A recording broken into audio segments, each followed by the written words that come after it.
Radhe Radhe guys, welcome to the channel. So guys, आज हम explain करने वाले हैं wash it all away anime के एपिसोड 6। अगर आपने बाकी के एपिसोड नहीं देखे तो आप वो चैनल पे जाके देख सकते हो।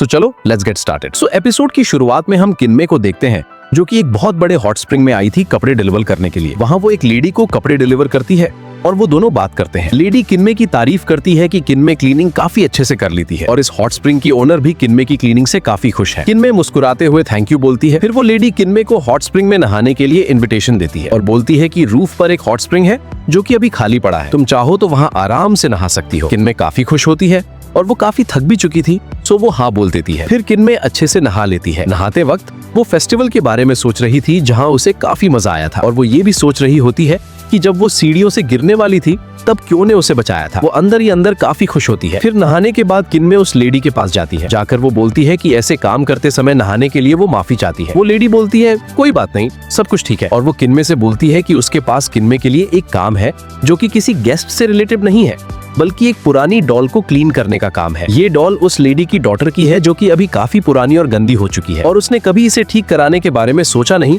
क्योंकि उसे डर था कि ये टूट भी सकती है। सो वो किन्मे को रिक्वेस्ट करती है कि वो इस डॉल को क्लीन करते। किन्मे उस डॉल को अच्छे से देखती है। उसका किमोनो काफी पुराना हो चुका है और डॉल का चेहरा भी गंदा हो चुका है, बट किन्मे मुस्कुराते हुए लेडी से वादा करती है कि वो अपना बेस्ट देगी और इस डॉल को फिर से सही करने की कोशिश करेगी। फिर किन्मे उन्हें बाय बोलकर उस हॉट स्प्रिंग से बाहर आती है। उस हॉट स्प्रिंग का नाम सुमिया होता है। फिर किन्मे जाते हुए डॉल के बारे में ही सोच रही होती है कि आखिर कैसे वो इसको क्लीन करेगी। तभी सामने वो क्यो से मिलती है जो अपने स्कूल से आ रहा था। वो क्यो से पूछती है आज इतनी जल्दी कैसे। क्यो बोलता है कि उनके स्कूल का ये लास्ट डे था समर वेकेशन से पहले। तो किन्मे कहती है कि समर वेकेशन तो काफी अच्छा होता है, उसमें तो काफी मजा आएगा। क्यो बोलता है हाँ मजा तो आएगा, बट उस घर में काफी काम भी करना पड़ेगा बिकॉज उसकी मदर इशिमोची सान इस चक्कर में काफी बिजी हो जाएंगी, तो उसे उनकी हेल्प करनी पड़ेगी। उन्हें बीच पर भी काम करने जाना पड़ेगा जहाँ बहुत ज्यादा टूरिस्ट होंगे और फायरवर्क्स भी, सो वहां भी क्यो को हेल्प करना होगा। किन्मे कहती है ये रियली काफी ज्यादा काम है, बट किन्मे स्माइल करते हुए बोलती है कि क्योंकि ये समर वेकेशन का टाइम है, सो तुम चाहो तो तुम कभी भी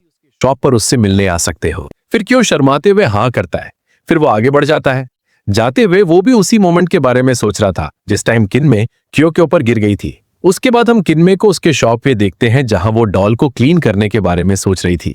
फिर वो डॉल को अच्छे से मेहनत करके क्लीन करती है। डॉल के कपड़ों में स्टेन लगा हुआ था, वो उसे भी अच्छे से क्लीन करके धो देती है। धोते हुए किन्मे को ये काम काफी फेमिलियर लग रहा था, जबकि ये उसका फर्स्ट टाइम है। किन्मे बोलती है शायद इसी वजह से, बिकॉज किन्मे अपनी पुरानी यादें भूल चुकी है। उसके बाद रात तक वो डॉल धुल कर रेडी हो जाती है। फिर किन्मे सुमिया हॉट स्प्रिंग जाकर उस लेडी को वो डॉल वापस कर देती है। वो लेडी काफी ज्यादा खुश होती है और किन्मे को अपने हॉट स्प्रिंग में फिर से ग्रैंड बाथ लेने के लिए कहती है। किन्मे मान जाती है और वो आराम से नहाती है। फिर हम अटामी सिटी को देखते हैं जो दिखने में तो काफी सुंदर लग रही थी। फिर हम किन्मे को देखते हैं जो कि वाटर के अंदर स्विमिंग कर रही थी। फिर वो स्विमिंग करके फ्रेश होने के बाद इशिमोची सान के घर के सामने आती है। फिर एक बार उस घर की तरफ देखती है और क्यो के बारे में सोचती है। फिर जब वो आगे बढ़ती तभी इशिमोची सान उसे पीछे से बुला लेती है। फिर इशिमोची सान किन्मे को लॉन्ड्री के लिए कपड़े पकड़ाती है और किन्मे खुशी से उन्हें ले लेती है। फिर इशिमोची सान बोलती है आज फिर से फायरवर्क्स फूटने वाले हैं, सो बहुत ज्यादा काम पड़ा है। किन्मे पूछती है क्या क्यो भी वहां होगा। इशिमोची सान कहती है हाँ बिल्कुल, क्योंकि वो अभी बिजी चल रही हैं, सो क्यो को उनकी हेल्प करनी पड़ेगी। फिर किन्मे वहां से बाय बोलकर चली जाती है। फिर हम वाकासागी और उसके भाई को देखते हैं जो कि गर्मी में घूम रहे थे। इशिमोची सान उन्हें देखते ही अपने पास बुलाती है और उन्हें बोलती है अगर तुम लोगों के पास कोई काम नहीं है तो तुम लोग आकर मेरी मदद कर सकते हो। दोनों ऊपर क्यो को देखते हैं जो कि काम कर रहा था। दोनों क्यो से बातें करते हैं और उसे बाय बोलकर निकल लेते हैं। उसके बाद हम क्यो को देखते हैं जो कि उसकी मदर की हेल्प कर रहा था।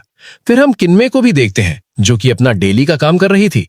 दोनों एक दूसरे के बारे में ही सोच रहे थे।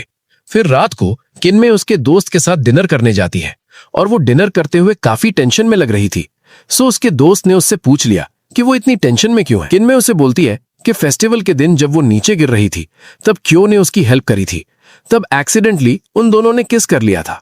किन्मे कहती है लेकिन उसने फेस्टिवल का मास्क पहना था। उसकी दोस्त कहती है फिर तो वो काउंट नहीं होगा, लेकिन किन्मे बोलती है उस दिन के बाद से उसे लगता है कि क्यो उसे अवॉइड कर रहा है। उसे लगता है उसने क्यो को उसके साथ अनकंफर्टेबल फील करा दिया है। फिर किन्मे की दोस्त ये बात सुनकर काफी ज्यादा हंसती है और कहती है तुम कुछ ज्यादा ही सोच रही हो। क्यो एक हाई स्कूल स्टूडेंट है, वो सिर्फ शर्मा रहा है, इसमें कोई दिक्कत नहीं है, चिंता करने की कोई भी जरूरत नहीं है, सब कुछ अपने आप सही हो जाएगा। फिर वेट्रेस आकर खाना सर्व करती है और वो वेट्रेस असल में वाकासागी होती है।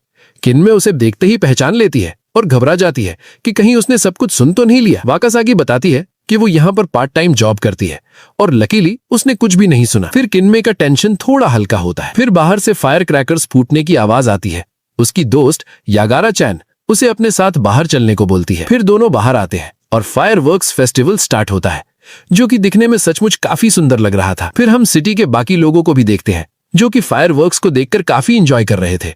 नायरो, उसकी मदर और ग्रैंडमा भी काफी खुश थे। सिटी के सभी लोग इस फायरवर्क्स फेस्टिवल का मजा ले रहे थे। ये देखने में काफी ज्यादा अमेजिंग और ब्यूटीफुल लग रहा था। क्यो और किन्मे भी ये देखकर काफी ज्यादा खुश थे। फिर यहीं पर यह एपिसोड एंड होता है। हम मिलेंगे नेक्स्ट एपिसोड में। तब तक के लिए वीडियो को लाइक करके चैनल को सब्सक्राइब कर लो। Peace out.